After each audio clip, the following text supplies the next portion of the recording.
So legendary Steeler head coach Chuck Noll once said that the single greatest thing the Steelers of the '70s had was the ability to work together. In my demonstrative speech, I'm going to be talking about the very beginning of the Steeler franchise, their golden age, and who they are today.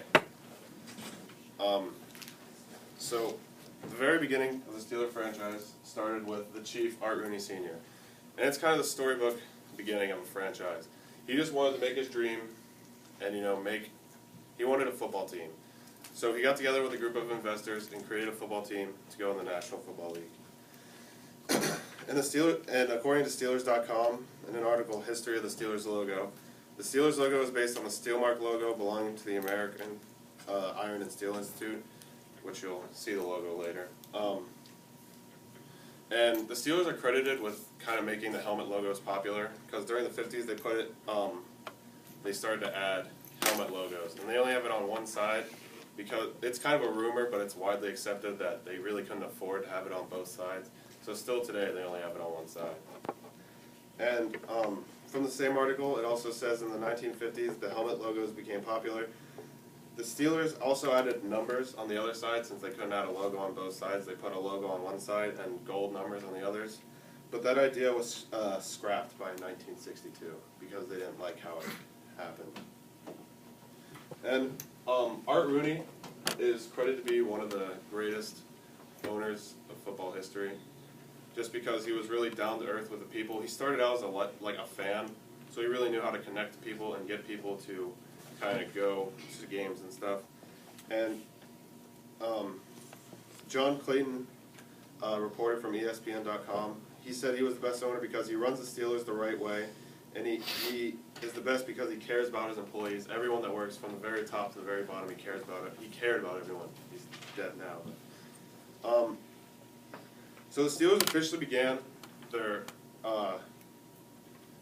first stadium was Three River Stadium, and their last season was in 2000. They demolished Three River Stadium to build a new stadium, Heinz Field.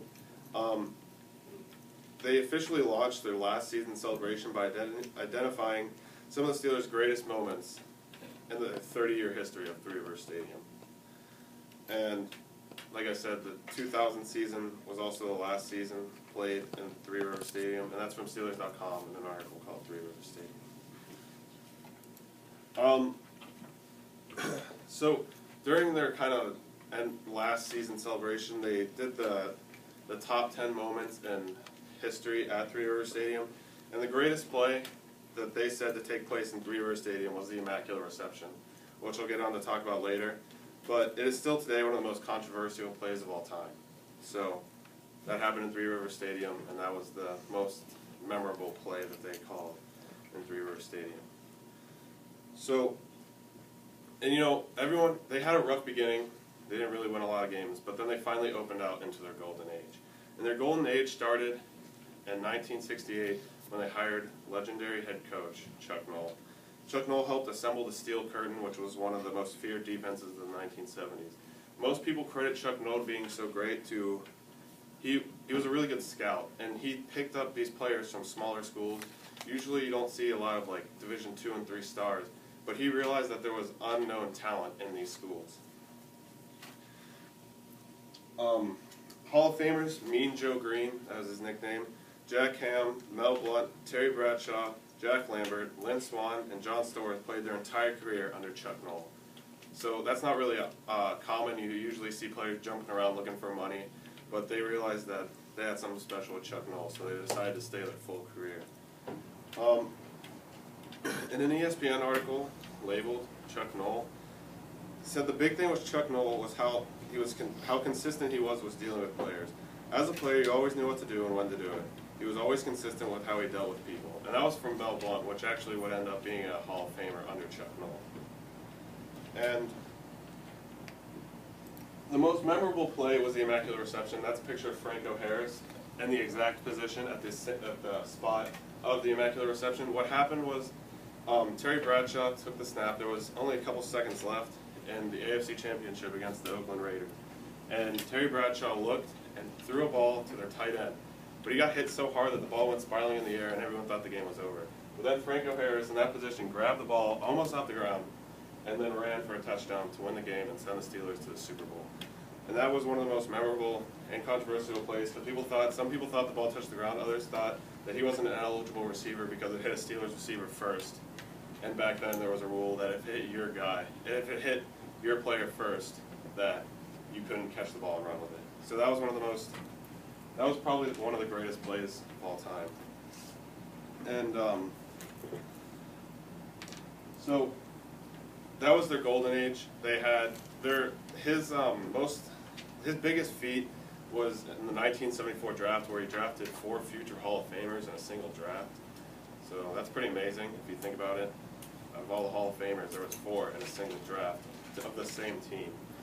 So he was credited as being one of the greatest coaches because he could scout people very well, and he knew to search for smaller talent. Like Mean Joe Green, he came from a school that was Alabama. It was like Alabama, or it was really small. It was like Alabama A&M State.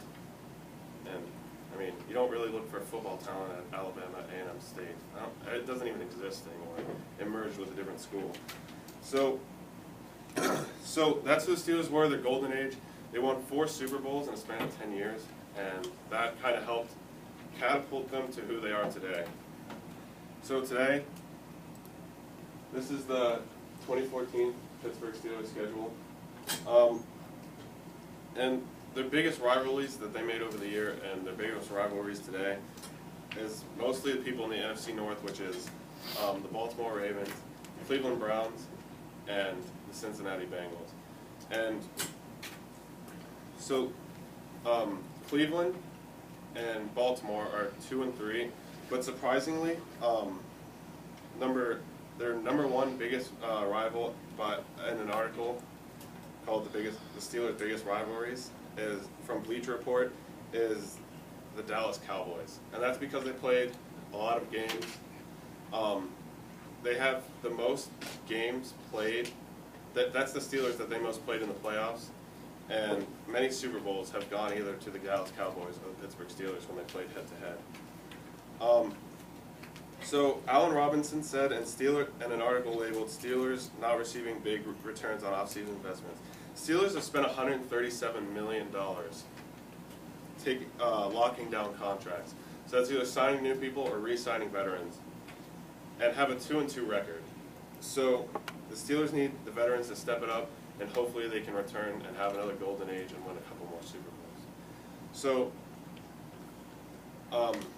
So in the very beginning, it all started out as a storybook kind of beginning when Art Rooney decided to follow his dream and create a franchise for the National Football League.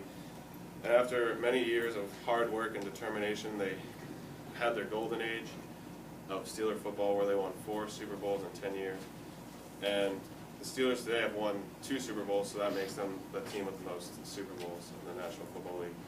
And after the golden age died, it kind of calmed down a little bit, but they're hoping to have better seasons coming up. And in my opinion, based on that information, that makes the Steelers one of the greatest franchises in the National Football League.